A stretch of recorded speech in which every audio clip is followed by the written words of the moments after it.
I, Douglas Ducote, an American patriot by the grace of God, do solemnly swear to support and defend the Constitution of the United States of America from enemies foreign and especially domestic.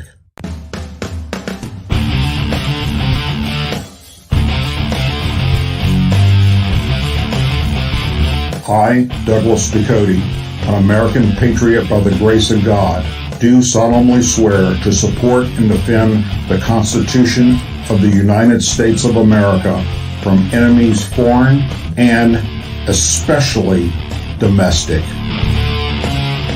Say it with me.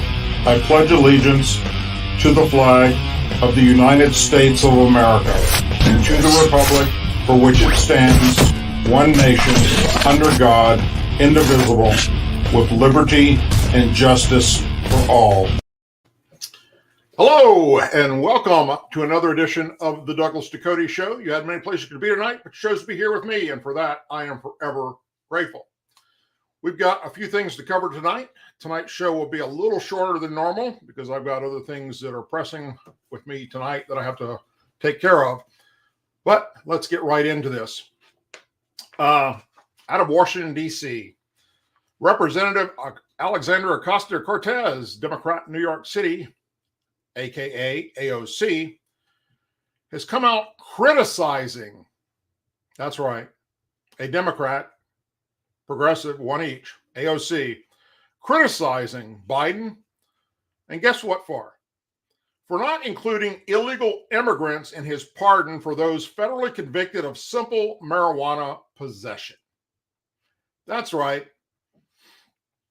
He's only pardoning Americans. AOC made the comments during an episode of Pod Save America that was released today. I can at least say with Latino voters, we've never tried as a party. The Democrat Party has not tried in terms of Latino electorates. And I mean, where's our DREAM Act? Where's our immigration reform? And even recently with President Biden's marijuana executive order, I'm very applaud that he went there. But he exempted people who were convicted, if they were convicted where they were undocumented, AOC said. Biden announced the pardon of all prior convictions for federal offenses of simple marijuana possession back on October 6th. Biden said in a tweet after announcing the pardons that no one should be in jail for using or possessing marijuana. First, I'm pardoning all prior federal offenses of simple marijuana possession. There are thousands of people who are previously convicted of simple possession who may be denied employment, housing, or educational opportunities as a result. My pardon will remove this burden, Biden tweeted. However, the proclamation pardoning the federal offense states that it would not apply to illegal immigrants. This pardon does not apply to individuals who are non-citizens not lawfully present in the United States at the time of their conviction. Administration official told Fox News that the pardon applies to U.S. citizens and green card holders only, but said that some people not in those groups could apply for a pardon. This particular pardon is limited to U.S. citizens and legal permanent residents who committed simple possession of marijuana, the official said. Others who believe they have persuasive cases for clemency can apply through the regular pardon process. Such petitions will receive an individualized review of the Justice Department before being presented to the president for potential executive action. Now, what she doesn't realize, besides the fact that they're illegal immigrants, so they don't get to go by our laws, is that individual states aren't doing the same thing. What Biden did is only for people federally convicted of marijuana possession or marijuana distribution. Those that are convicted of state on the same charges, and there's freaking 100,000 times more than what's federal, are still going to sit in jail. So once she figures that out, I am sure she'll be very, very upset with Joe Biden. Speaking of Joe Biden,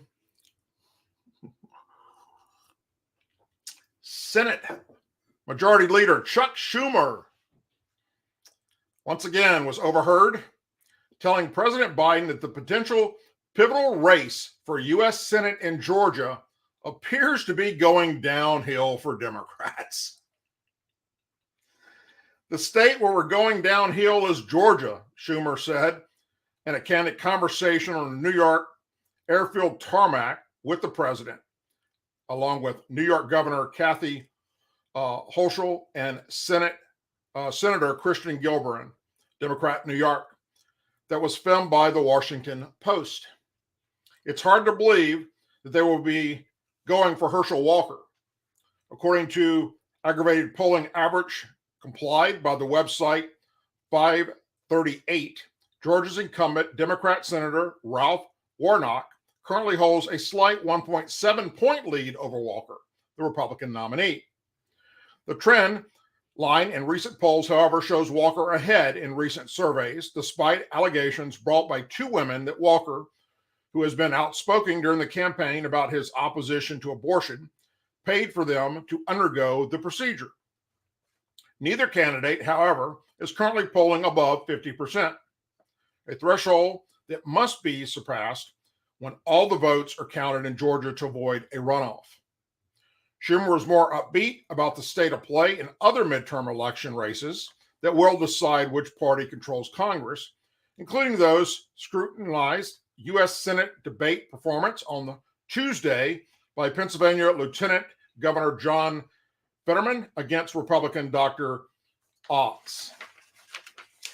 It looks like the debate didn't hurt us too much in Pennsylvania as of today, so that's good, Schumer said of Fetterman's difficulties answering some questions owing to his ongoing recovery from a stroke. If you didn't watch that debate, I'm just going to leave it like this. Just watch it, okay? It's actually pretty sad. According to 538, Fetterman continues to cling to a 2-point lead over Oz. Schumer also sounded an optimistic note about Nevada's Senate election between incumbent Democrat Senator Catherine Cortez Masto and Republican Adam Lextel, saying, "We're picking up steam in Nevada, with the race essentially deadlocked since mid-September." Recent polling has shown Cortez with a razor-thin lead in recent days, according to 538. Schumer's open mic moment was the second in as many months. In September, the majority leader was overheard at an Italian restaurant in Washington, D.C., telling a group of fellow senators that Democrats will likely lose control of the House of Representatives in the midterm elections. Punchbowl News reported, according to 538, Republicans are favored to win back control of the House of Representatives. The GOP has a 4 in 5 chance of taking control of the chamber, the website projected Thursday of the last week. Of today. The Senate, meanwhile, is currently a toss-up, with Democrats ever so slightly ahead, according to 538.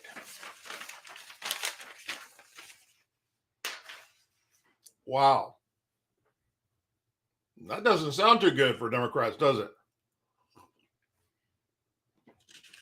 I think there's going to be a red wave coming. It's just going to flush them out to sea.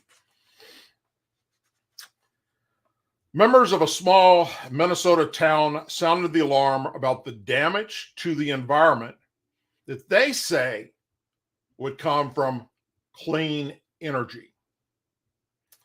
Now, I've talked about this in the past. All the things that are required to make clean energy type things, what's required to make those is oil and gas. We're not getting away from oil and gas. I don't give a damn how many solar panels you put up. I don't care how many electric cars you try and sell that are going to be on the market at a real cheap price soon when people realize what it costs them to replace the batteries, to replace the tires, and all the other components that are just ridiculously overpriced. In a report aired today on CBS Morning, CBS News environmental reporter Ben Tracy traveled to Tamarack, Minnesota, where residents told him they were concerned a nickel mine being developed on local farmlands would have a toxic impact on their water. You need nickel to make batteries. Ironically, the mine was funded, though, by a grant from Biden administration to develop batteries for electric cars as part of its green energy agenda. 75% of battery manufacturing is done in China, by the way, who we're borderlining a possible war with the crap that's going back and forth when it comes to Taiwan. To change that, the Biden administration is awarding $2.8 billion in grants to a dozen states, all in an effort to boost battery production. All those EV batteries require critical materials like nickel. Co-anchor Tony DeRockpale explained as he introduced the story. President Biden has put nickel on a list of minerals essential to national security and wants more of it mined domestically. Tracy noted, but some homeowners in this town are worried. A group of homeowners worried about the sulfuric acid runoff from the mine leaking into pristine waterways have banded together to fight the project, it reported. The corporation conducting the drilling project is Talon Metals Corporation, Talon. It received $114 million from last year's infrastructure bill to develop and process facility for the nickel mine.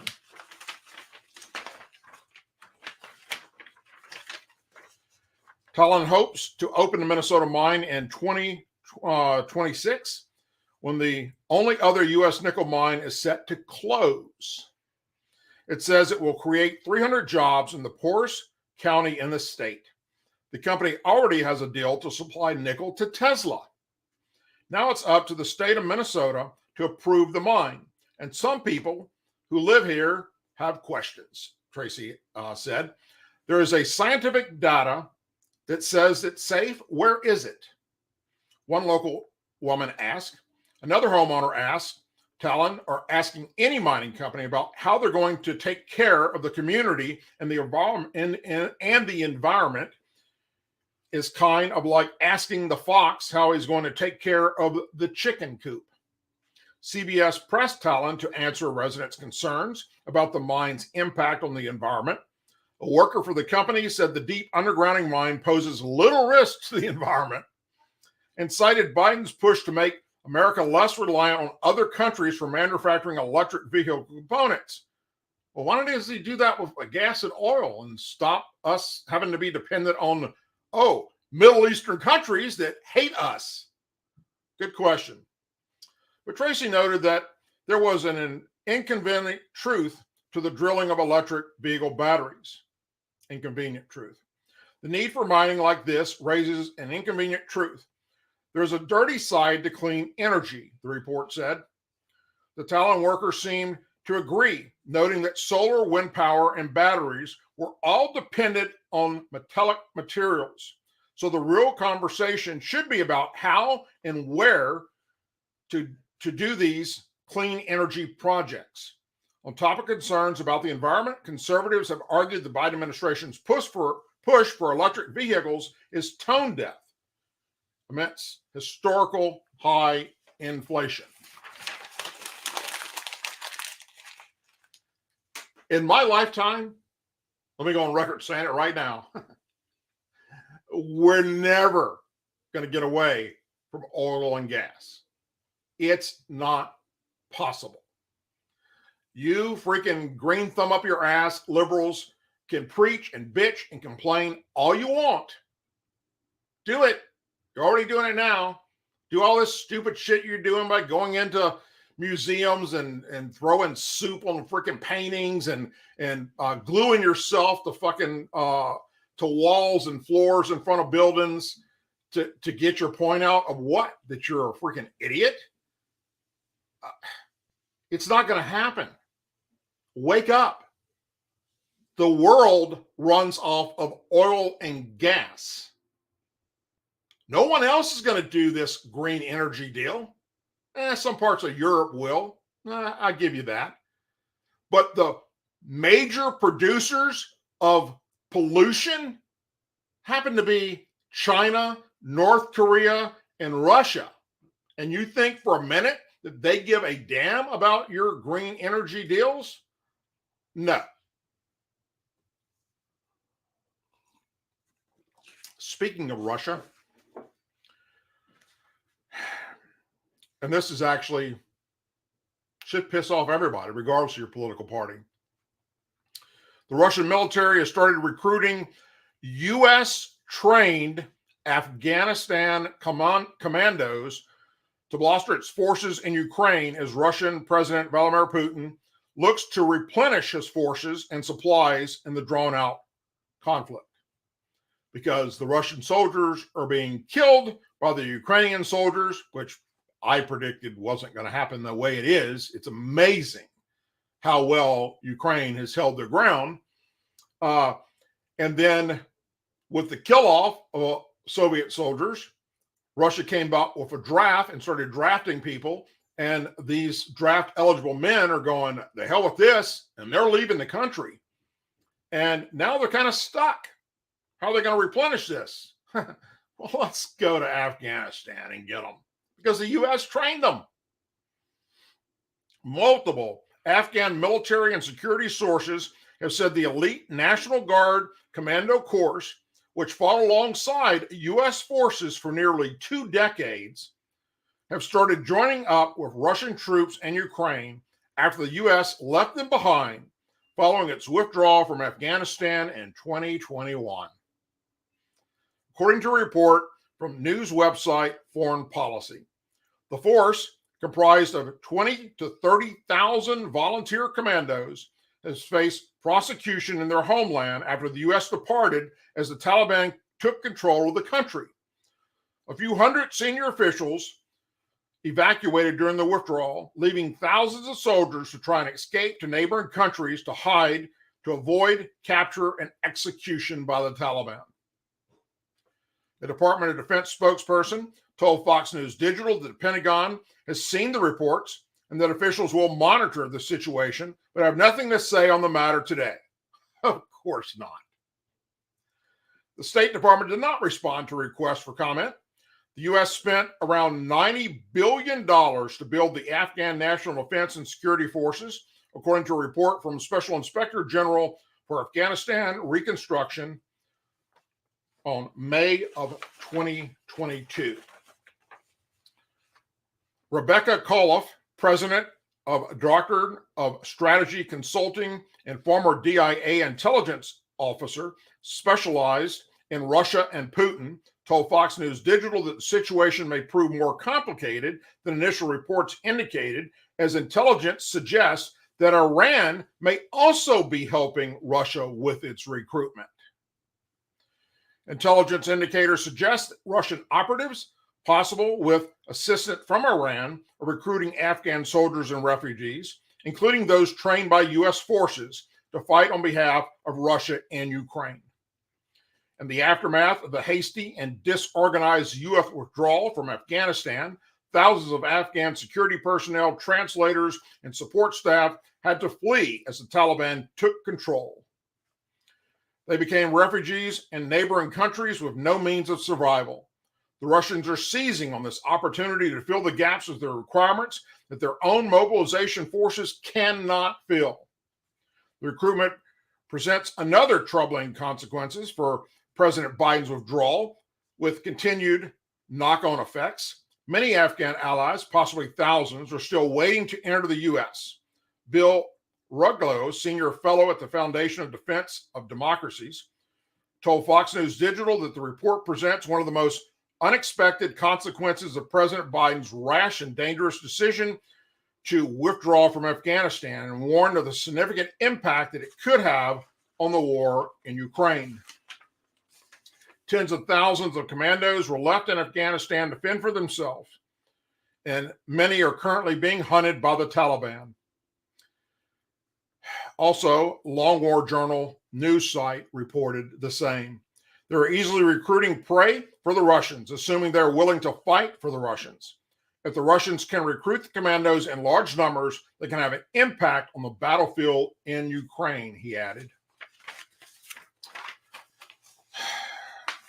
It has just been this whole thing in Afghanistan last year.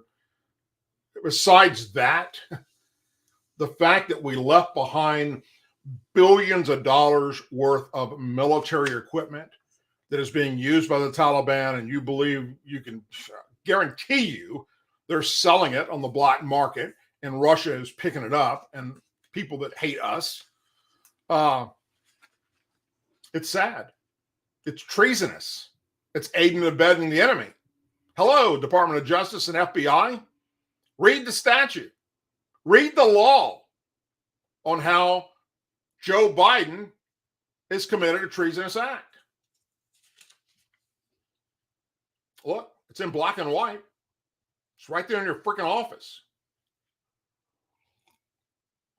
You know, we hear all the time about gun violence. Guns are bad. Black, scary guns. Oh my gosh, guns. We got to take guns away from people. You don't ever hear the good side.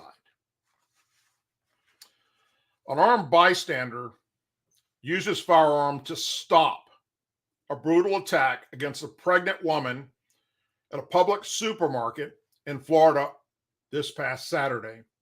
Florida deputies said, according to an arrest affidavit reviewed by the Miami Herald, the pregnant victim told Pinellas County deputies that her boyfriend attacked her just after 5 p.m. on Saturday, October 22nd, in the Largo grocery store's parking lot.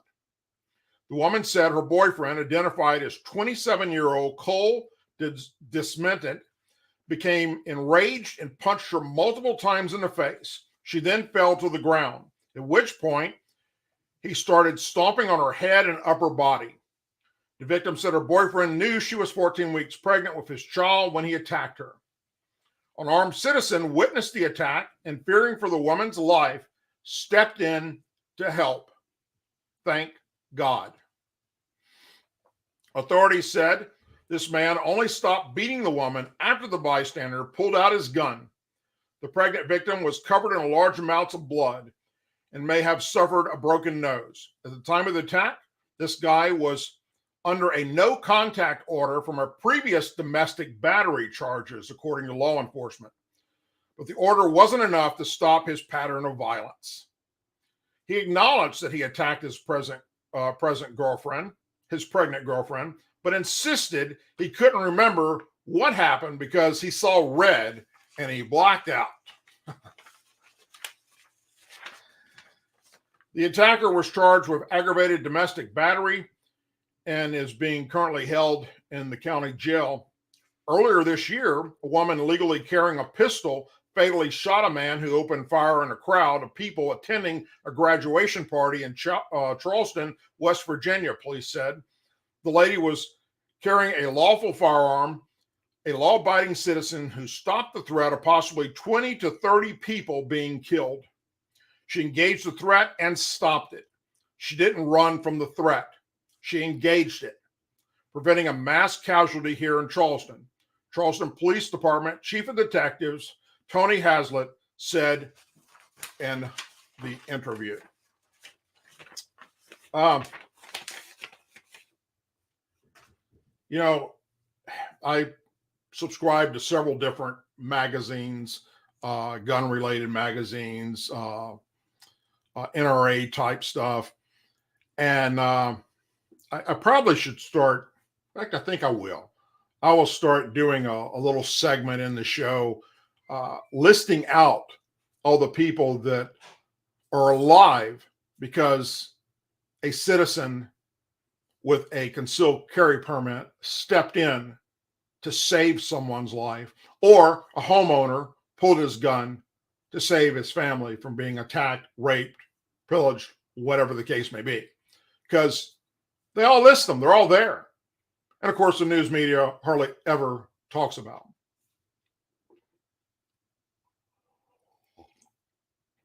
them. One other thing I want to cover tonight, which is kind of one of those things when you see an administration do something that just doesn't make any sense. It's not just the Biden administration. Every administration has done stuff that make you go, what are you thinking? All right. And this one fits up there at the top of that category. So here we have, for the first time in years, we're back in another Cold War with Russia. In fact, many historians and military historians will tell you that we're probably closer to a nuclear war today than we were during the Cuban Missile Crisis. We have Russia's President Putin threatening nuclear war, not only threatening using nuclear weapons against Ukraine because he's got to save face somehow. He's being backed in a corner. His people are being slaughtered. It's not working. His military equipment's breaking down. His submarines are sinking out in the ocean. It's not working. He did not expect this to happen the way it has. And then he's threatening any NATO country that tries to defend Ukraine if he uses nuclear weapons by using nuclear weapons against them, which means that would draw us into a nuclear conflict. Start lobbing nuclear weapons at each other, and it's pretty much going to be over with. And of course, you also have Iran currently working on developing nuclear weapon capability, on record saying that once they have that ability, they're going to wipe Israel off the face of the earth. You have North Korea doing the exact same thing. It's really scary, folks, and it doesn't get talked about that much. I talk about it. I've done several videos about it. I've talked about it on my show because I'm a product of the Cold War. When I went into the military in 1985, we were in the middle of the Cold War.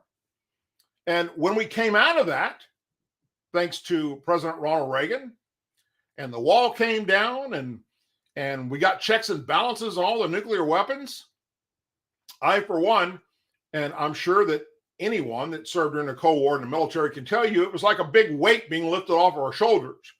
We were training to fight a war with Russia and a possible nuclear annihilation. It was just insanity. I mean, at the time, did we think too much about it? No, we just went through the motions of being trained as a soldier, as a military member. But here we are with this pending threat. And what does the administration announce today? Directly from the Pentagon during a press briefing, that they're going to start reducing nuclear weapons in our arsenal. And they named off several different types of nuclear weapons that we're just going to do away with. When questioned by reporters, why would you do this in the midst of what we're faced with right now? They said, well, we've got enough nuclear weapons to take care of whatever we have to take care of. And Russia knows that. So this isn't playing into their hands in any way, shape, or form. Well, yes, it is. Only because it makes us look weak. How about not say shit about it? How about just do it if you're so hell-bent on we're going to take away? Look, let me say this. I wish there were no nuclear weapons. I wish the nuclear bomb had never been invented. But then at the same time, had it not been, we would probably be talking Japanese right now in America. All right? While it is responsible for the death of hundreds of thousands of people, it also saved millions by being dropped, sadly. So it's a double-edged sword. But when you announce that you're going to start taking something off the table, and in this case,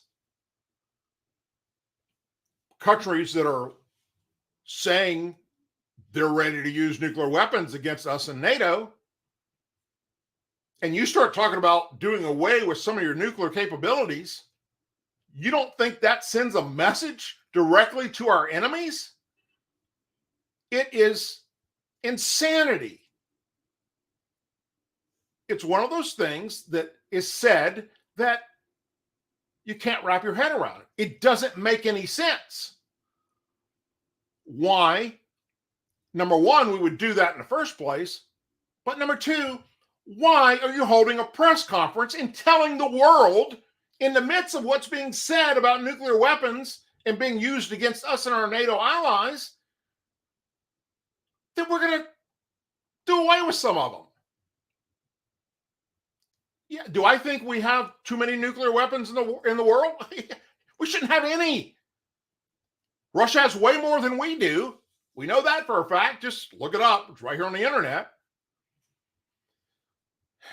Do I think that we could eliminate 3/4 of our nuclear weapon arsenal and still produce massive damage to anyone that attacked us? Of course. We have nuclear capability. We don't have to send bombers anymore to go drop nuclear weapons, so maybe that's some of the ones they can get rid of.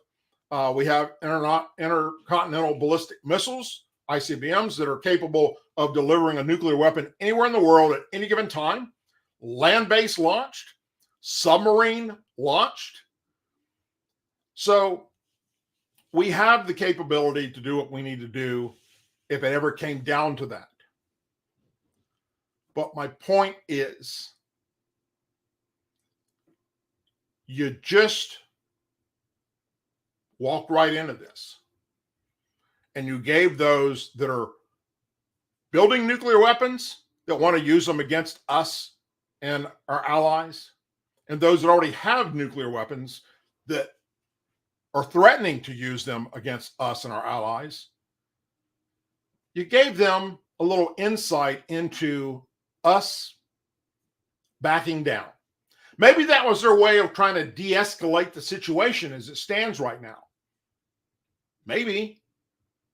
But even so, that's not how you do it. Look, I was no general in the military. I was a non-commissioned officer. And I can tell you this much.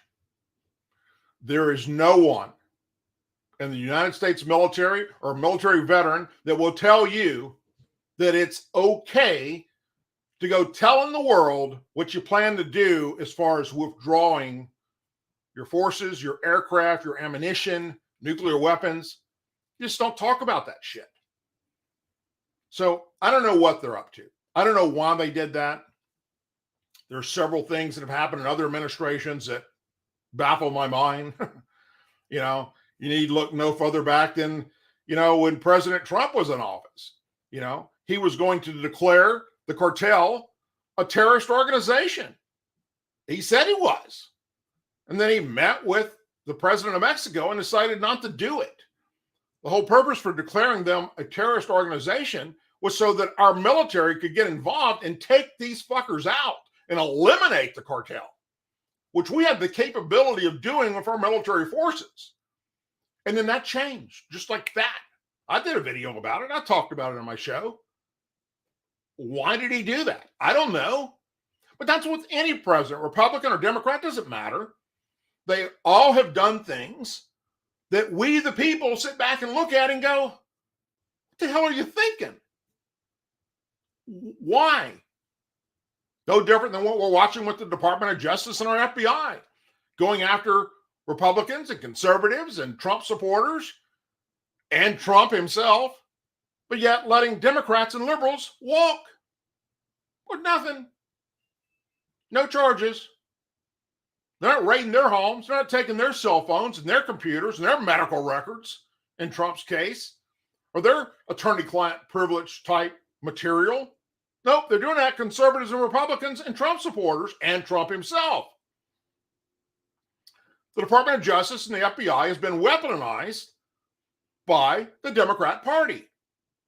That's what we have today. And I'm telling you this from somebody that served honorably in law enforcement besides my military career. And it pains me to say that. But my brothers and sisters that I serve with in law enforcement are saying the same shit I'm saying. And some of them that are still in are going, why? What are we doing? Why is this happening? And there's so much more about the FBI and the Department of Justice, things that are coming out every day that I will talk about in future videos and I'll talk about in future shows when I have more concrete information about particular subjects. But I'm seeing things that are very alarming as we get close to the midterm elections right around the corner. There are some things, folks, that are happening right now where this administration sent information to the Department of Justice and the FBI on what they want them to get involved with the midterm elections. And it ain't to help Republicans and conservatives. We talked about some of that in last Tuesday's show. If you didn't catch it, go watch it. It's some scary shit to know that those that are supposed to be blind to bias and any political leaning have become a tool for the Democrat Party. And it's sad. If Republicans win back the House and the Senate, they're on record saying, we will stop this silliness. We will get rid of the director of the DOJ. We will get rid of the director of the FBI. We will hold investigations and hearings into Hunter Biden and his connection with China and Ukraine and Russia, with his daddy who claims he knew nothing about it. And now we got emails and things coming out to prove that he did know about it as vice president of the United States. It's coming out that Joe Biden is a crook, not to mention he's committed treason, which I already talked about. So it's going to get interesting as we get closer to midterms. It's going to get even more interesting after midterms. And God help America and we the people if Republicans don't pull this off in big numbers in just a few weeks. You need to be talking to your friends and your family members. They need to register to vote and they need to vote. I don't care what's going on in your life. You need to not vote on party lines. You need to pay attention to the current situation in America under this current administration and what the Democrats are doing to our country.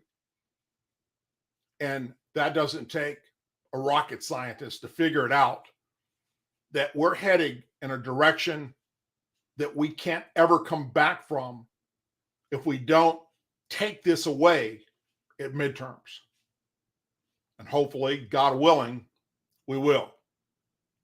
Anyhow, you had many places to be tonight. You chose to be here with me, and for that, I am forever grateful. Thank you. I appreciate it very, very much. If you haven't already done so, please subscribe to this channel, ring the bell. Also, go to my new YouTube channel called Charlie Hotel 47. It's where I will post stuff that is not political at all. It's personal photos and videos that I've taken or taken of me in combat operations across the globe, as well as places I have visited, museums, military institutions, military bases, history-related things that we, the people, American patriots, would like to see. If you haven't had that ability to go see those things, I've been blessed to have that, where I'm able to travel not only all over America, but I'm able to travel all over the world. And it costs me little to nothing to do so. And I want to share with you what I have seen. And hopefully you'll share it with your family and friends, but most importantly, the youth of this nation. They need to be able to see our history and understand that if you erase it, you're bound to repeat it. And we can't let that happen. As always, please say a prayer for our men and women serving in the United States military, our veterans, our law enforcement officers, our first responders, and their families, our angel families, our blue and gold star families, and our country.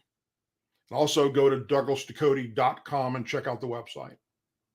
Hope you all have a wonderful and blessed weekend. Anything breaks between now and then, I'll be sure to put out a video about it or do a special report. Otherwise, I'll see you next week on Tuesday for another episode of the Douglas Ducote Show. Thank you. God bless you, and I'll see you soon.